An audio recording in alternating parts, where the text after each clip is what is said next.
Hello दोस्तों, स्वागत है आपका रित्याज एम्पायर में। दोस्तों, हम लोग आरपीएफ एसआई और कांस्टेबल के जीके के प्रीवियस ईयर क्वेश्चंस कवर कर रहे थे, वो भी शिफ्ट वाइज। तो दोस्तों, हम लोग 2019 के सारे पेपर कवर कर चुके हैं और अभी हम लोग 2018 का आज पेपर कवर करेंगे। दोस्तों, जो भी लोग ये वीडियो पहली बार देख रहे हैं वो लोग चैनल को सब्सक्राइब कर लें और साथ ही आरपीएफ एसआई और कांस्टेबल की मैंने अलग अलग प्लेलिस्ट बना दी है, तो आप लोग वो प्लेलिस्ट में जाके स्टार्टिंग से सारे वीडियोस देख सकते हैं। क्योंकि दोस्तों, आरपीएफ एसआई और कांस्टेबल में प्रीवियस ईयर क्वेश्चंस का बहुत बड़ा योगदान है और ये वीडियो आप सभी के लिए बहुत यूज़फुल होने वाली है, जो भी लोग आरपीएफ एसआई और कांस्टेबल की तैयारी कर रहे हैं। दोस्तों, दोनों ही एग्ज़ाम्स का लगभग पेपर पैटर्न सेम है, बस लेवल थोड़ा सा अप और डाउन हो जाता है। यानी कि आरपीएफ एसआई का भी सिलेबस वही है और आरपीएफ कांस्टेबल का भी सिलेबस वही है और क्वेश्चन भी दोस्तों लगभग सेम है, क्योंकि 120 क्वेश्चंस आरपीएफ एसआई में भी पूछे जाते हैं और 120 क्वेश्चन कांस्टेबल में भी पूछे जाते हैं, जिसमें से 50 क्वेश्चन जीके के होते हैं, 35 क्वेश्चन मैथ के होते हैं और 35 क्वेश्चन रीजनिंग के होते हैं। बस एसआई का लेवल थोड़ा सा दोस्तों हार्ड होता है बस। तो आप लोगों को जीके जीएस के सारे क्वेश्चंस अच्छे से कवर करने हैं। अगर आप आरपीएफ एसआई या कांस्टेबल किसी भी एग्ज़ाम की तैयारी कर रहे हैं तो आप लोगों को दोनों प्लेलिस्ट फॉलो करनी, क्योंकि दोस्तों जीके जीएस के क्वेश्चंस लगभग सभी में सेम होते हैं, इसमें कोई भी लेवल अप या लो नहीं होता है। तो आप लोगों को दोनों प्लेलिस्ट अच्छे से फॉलो करनी है। चलिए स्टार्ट कर लेते हैं अपने क्वेश्चंस। पहला क्वेश्चन है, गैलियम तत्व का परमाणु क्रमांक कितना है? तो इसका ए ऑप्शन सही हो जाएगा दोस्तों, 31। गैलियम तत्व का परमाणु क्रमांक 31 होता है। यह एक नरम चांदी जैसी सफ़ेद धातु है जो कमरे के तापमान पर तरल रूप में रहती है। इसका उपयोग सेमीकंडक्टर, एकीकृत सर्किट, मोबाइल, उपग्रह संचार या चिपसेट में तथा एलईडी के उत्पादन में किया जाता है। हमारा अगला क्वेश्चन है, 12वें वित्त आयोग के अध्यक्ष कौन थे? तो दोस्तों इसका डी ऑप्शन सही हो जाएगा, सी रंगराजन जी। दोस्तों चलिए देख लेते हैं कुछ वित्त आयोग और उनके अध्यक्ष। यानी कि पहला वित्त आयोग के अध्यक्ष थे केसी नियोगी। ये तो बहुत इंपॉर्टेंट है और कई बार पूछा गया है। तो पहला तो सबका याद रखना है अध्यक्ष। पहला अध्यक्ष केसी नियोगी जी हैं। उसके बाद दोस्तों 15वें अध्यक्ष एन.के. सिंह, 14वें डॉक्टर वाई.वी. रेड्डी, 13वें डॉक्टर विजय एल केलकर, 12वें अध्यक्ष हैं सी रंगराजन जी। हमारा अगला क्वेश्चन है, अनिश्चितता का सिद्धांत किसके द्वारा प्रतिपादित किया गया? तो इसका ए ऑप्शन सही हो जाएगा, वर्नर हाइजेनबर्ग। दोस्तों अनिश्चितता का सिद्धांत वर्नर हाइजेनबर्ग द्वारा प्रतिपादित किया गया। इसके अनुसार किसी कण की स्थिति और वेग का एक साथ यथार्थ निर्धारण असंभव है।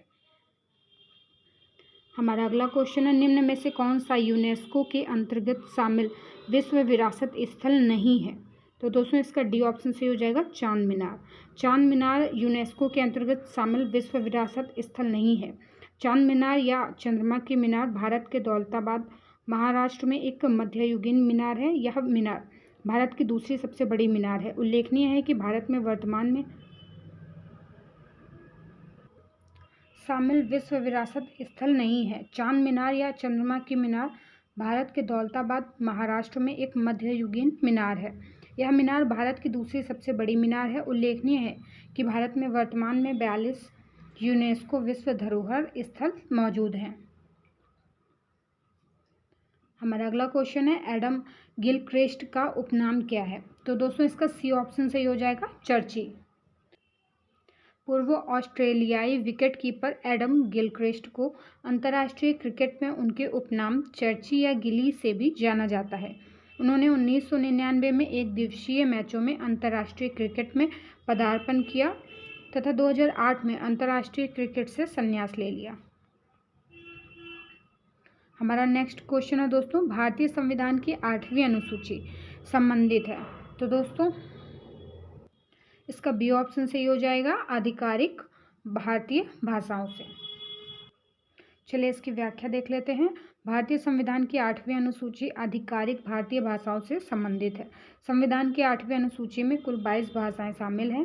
भारतीय संविधान के भाग 17 में उल्लेखित अनुच्छेद 343 से 351 में राजभाषा संबंधी प्रावधान है। हमारा अगला क्वेश्चन है दोस्तों, क्या कोई व्यक्ति दोनों सदनों का सदस्य बन सकता है? तो दोस्तों इसका डी ऑप्शन सही हो जाएगा, नहीं। कोई व्यक्ति दोनों सदनों का सदस्य नहीं बन सकता है। एक व्यक्ति दोनों सदनों यानी कि लोकसभा और राज्यसभा में भाग ले सकता है। हालांकि एक व्यक्ति को संसद के किसी भी सदन का सदस्य होना चाहिए, वह दोनों का हिस्सा नहीं हो सकता है। नेक्स्ट क्वेश्चन है दोस्तों हमारा, भारतीय सशस्त्र बलों का सर्वोच्च कमांडर होता है। तो इसका ए ऑप्शन सही हो जाएगा, भारत के राष्ट्रपति। भारत के राष्ट्रपति भारतीय सशस्त्र बलों का सर्वोच्च कमांडर होता है।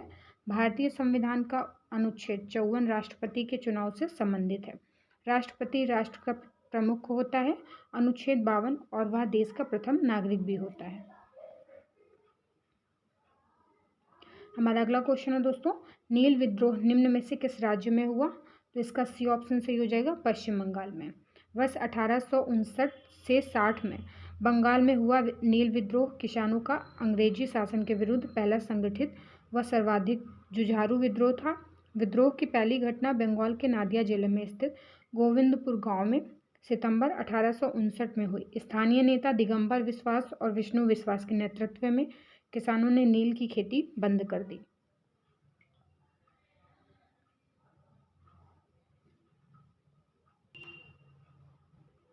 हमारा अगला क्वेश्चन है दोस्तों, सूर्य और मंगल ग्रह के बीच की दूरी कितनी है। तो इसका सी ऑप्शन सही हो जाएगा दोस्तों, 227.9 मिलियन किलोमीटर। सूर्य और मंगल ग्रह के बीच की दूरी 227.9 मिलियन किलोमीटर है। मंगल सूर्य से दूरी के अनुसार चौथा ग्रह है और इसे लाल ग्रह भी कहा जाता है। इसका रंग लाल आयरन ऑक्साइड के कारण है। नेक्स्ट क्वेश्चन है दोस्तों, भारत का राष्ट्रपति अपना इस्तीफा किसको संबोधित करते हुए देता है। तो इसका डी ऑप्शन सही हो जाएगा, उपराष्ट्रपति को। भारत का राष्ट्रपति अपना इस्तीफा उपराष्ट्रपति को संबोधित करते हुए देता है। अनुच्छेद 56 के 2 के अनुसार यह त्यागपत्र उपराष्ट्रपति को संबोधित किया जाएगा, जो इसकी सूचना लोकसभा के अध्यक्ष को देगा। दोस्तों नेक्स्ट क्वेश्चन है, इथियोपिया की राजधानी है। तो इसका ए ऑप्शन सही हो जाएगा, अदिस अबाबा। इथियोपिया की राजधानी है दोस्तों अदिस अबाबा। तुर्की की राजधानी अंकारा है। कंबोडिया की है मोन पेन और मलेशिया की है कुआलालंपुर। नेक्स्ट क्वेश्चन है दोस्तों, थेम्स नदी किस देश में बहती है। तो इसका डी ऑप्शन सही हो जाएगा, इंग्लैंड। थेम्स नदी को आइसिस या आयरिस नदी के रूप में भी जाना जाता है। यह इंग्लैंड की सबसे लंबी नदी है, जो लंदन सहित दक्षिणी इंग्लैंड से होकर बहती है। ये सेवर्न नदी के बाद ब्रिटेन की दूसरी सबसे लंबी नदी भी है। हमारा अगला क्वेश्चन है, निम्न में से कौन सा खिलाड़ी टेबल टेनिस से संबंधित नहीं है। तो दोस्तों इसका ए ऑप्शन सही हो जाएगा, मैग्नस कार्लसन। दोस्तों बाकी के 3 खिलाड़ी टेबल टेनिस से संबंधित हैं, यानी कि टीमो बोल, लू जिया ओजिया और जन मिजुतानी। और दोस्तों नॉर्वेजियन पेशेवर शतरंज खिलाड़ी हैं। अगला क्वेश्चन है, पुस्तक a century is not enough किसने लिखी। तो दोस्तों इसका डी ऑप्शन सही हो जाएगा, सौरभ गांगुली जी। और दोस्तों driven the Virat Kohli story ये लिखी है विजय लोकपल्ली ने। प्लेइंग इट माई वे ये सचिन तेंदुलकर जी ने लिखी है। और हाउ टू प्ले क्रिकेट ये डोनाल्ड जॉर्ज ब्रेडमैन जी ने लिखी है। हमारा अगला क्वेश्चन है, पश्च पीयूष ग्रंथि क्या स्रावित करती है। तो इसका डी ऑप्शन सही हो जाएगा, ऑक्सीटोसिन। पश्च पीयूष ग्रंथि ऑक्सीटोसिन नामक हार्मोन स्रावित करती है और इसे पाइटोसिन हार्मोन भी कहते हैं। यह मूत्राशय तथा गर्भाशय की पेशियों को उत्तेजित करता है। पीयूष ग्रंथि अग्र मस्तिष्क के मध्य भाग में स्थित होती है। हमारा अगला क्वेश्चन है, शब्द बैक रो अटैक का उपयोग किस खेल में होता है। तो इसका डी ऑप्शन सही हो जाएगा दोस्तों, वॉलीबॉल।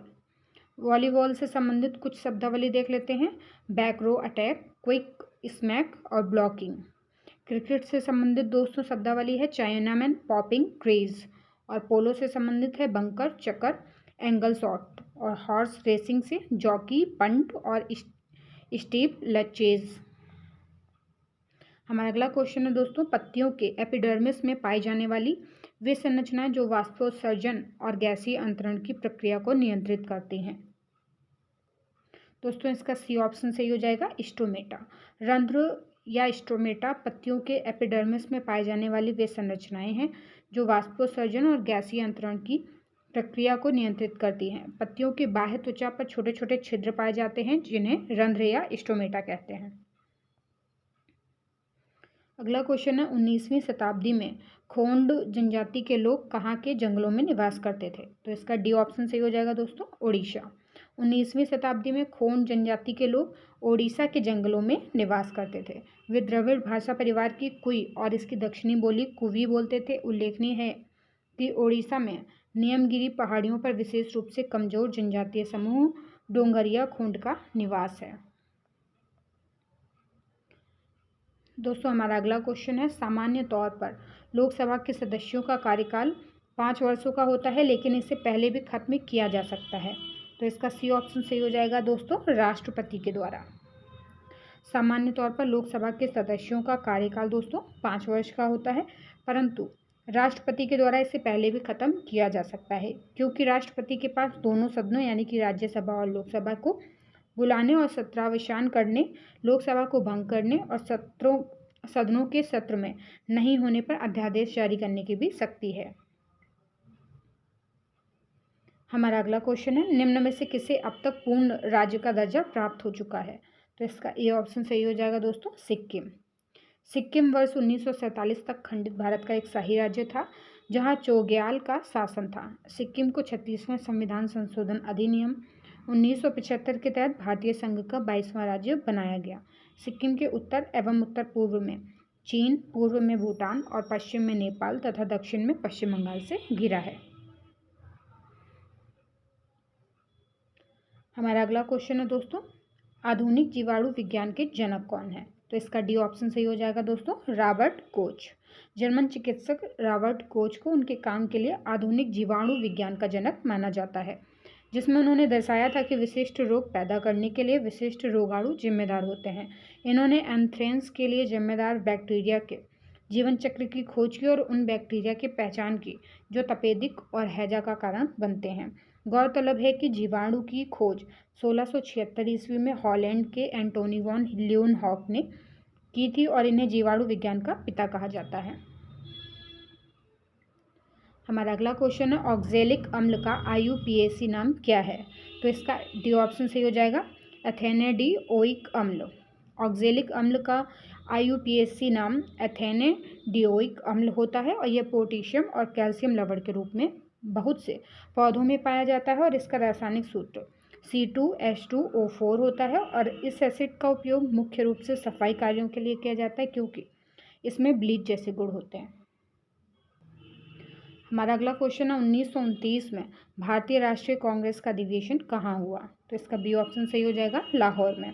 वर्ष 1929 में भारतीय राष्ट्रीय कांग्रेस का अधिवेशन लाहौर में हुआ था और इसके अध्यक्ष पंडित जवाहरलाल नेहरू थे। इस अधिवेशन में पूर्ण स्वराज को अपना मुख्य लक्ष्य बनाया गया था। दोस्तों हमारा अगला क्वेश्चन है, बोधिसत्व शब्द किस धर्म से संबंधित है? तो इसका सी ऑप्शन सही हो जाएगा, बौद्ध धर्म से। शब्द बौद्ध धर्म से संबंधित है। बोधिसत्व सभी संवेदनशील प्राणियों को उनके मार्ग पर मदद करने के लिए अपने स्वयं के मोक्ष को प्राप्त करने में देरी करता है। बोधिसत्व आत्मज्ञान की ओर अग्रसर एक दयालु व्यक्ति है। दोस्तों आज के वीडियो में इतने ही क्वेश्चन रहेंगे और इसके अगली वीडियो में हम लोग इसके आगे के क्वेश्चंस कवर करेंगे।